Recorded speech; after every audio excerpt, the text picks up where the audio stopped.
Hello everyone, I am Arun Kumar Yadav. इस series में हम लोग पढ़ रहे हैं निर्देशांक ज्यामिति यानी चैप्टर 7 का प्रश्नावली 7.2 का क्वेश्चन नंबर 1 से 6 तक हम लोग देख चुके हैं। इसमें देख रहे हैं क्वेश्चन नंबर 7। तो आइए क्वेश्चन को पहले पढ़ते हैं।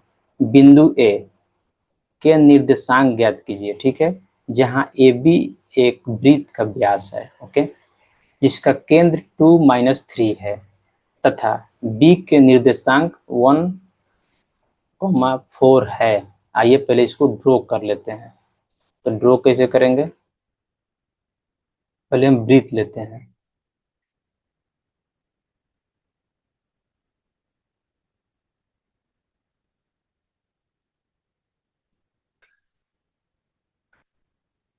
पहले एक वृत्त लेते हैं। एक वृत्त को बड़ा कर सकते हैं कि नहीं, या कर सकते हैं। मान लीजिए एक वृत्त है, ठीक है। अब वृत्त का ये मान लीजिए ये पॉइंट क्या है, इसका केंद्र है। इसको हम ड्रॉ करते हैं एक व्यास।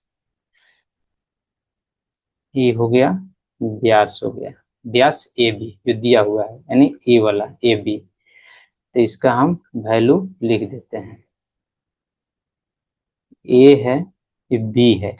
क्या है? ये भी एक व्यास है। तो जिसमें इसका जो केंद्र है मान लेते हैं सी है।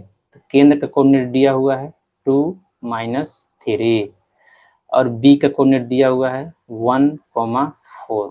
तो यहाँ पूछ रहा है कि एक्स का कोऑर्डिनेट क्या होगा, यानी एक्स, वाई क्या होगा।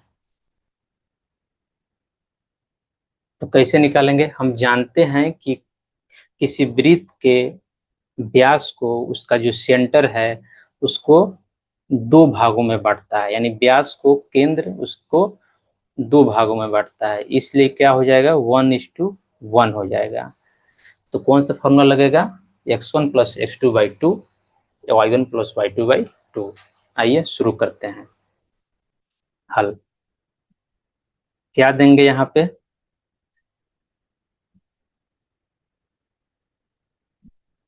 हम जानते हैं कि वृत्त का केंद्र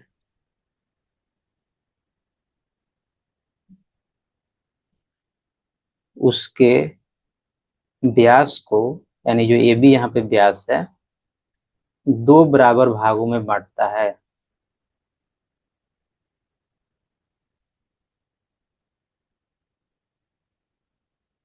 यानी 1:1 में बांटता है। इससे हम लोग क्या लिख सकते हैं? इसलिए जो C है, यानी C का जो कोऑर्डिनेट है क्या दिया हुआ है? 2, -3। हम क्या लिख सकते हैं इसको? जो फॉर्मूला होता है वही, x1 + x2 y1 + y2 divide by 2। इसमें क्या करेंगे? x1 क्या है? x1 यहाँ पे x है। x2 क्या है? यहाँ पे 1 है, डिवाइड बाई 2। y1 क्या है? y है। y2 क्या है? 4 है, डिवाइड बाई 2। या यहाँ तो c रहेगा ही, c का निर्देशांक हम लोग निकाल रहे हैं। अब देखिए, अब यहाँ से हम लोग क्या लिख सकते हैं? x और y के कोऑर्डिनेट को इक्वेट करने पे, जैसे 2 को इक्वेट कर देंगे इससे, x कोऑर्डिनेट से, और -3 को इक्वेट कर देंगे इस कोऑर्डिनेट से, हमको x और y का वैल्यू निकल जाएगा, यानी a का निर्देशांक निकल जाएगा। इसके लिए हम क्या करेंगे? इसे क्रॉप करके नेक्स्ट पेज में चलते हैं। सॉरी सॉरी,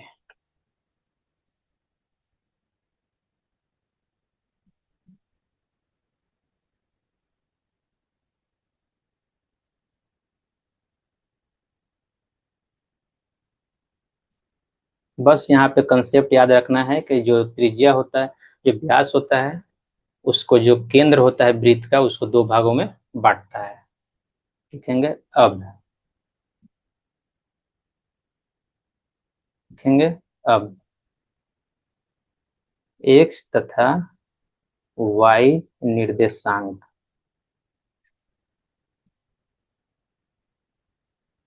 को बराबर करने पे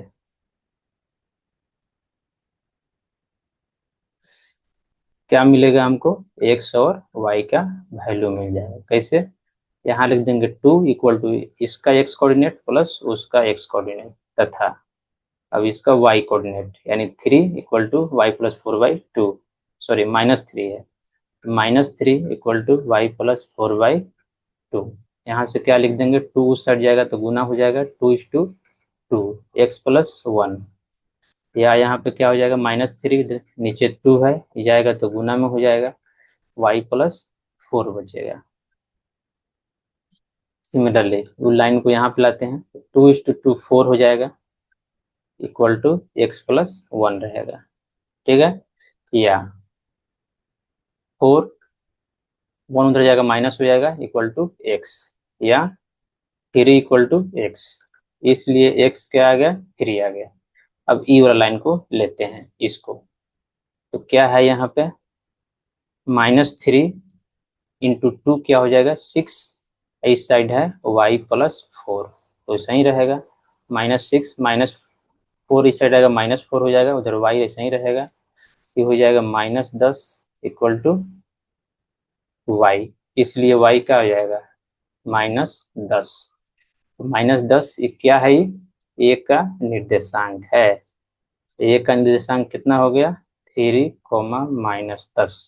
अब लास्ट में लिख देंगे, अतः a का निर्देशांक,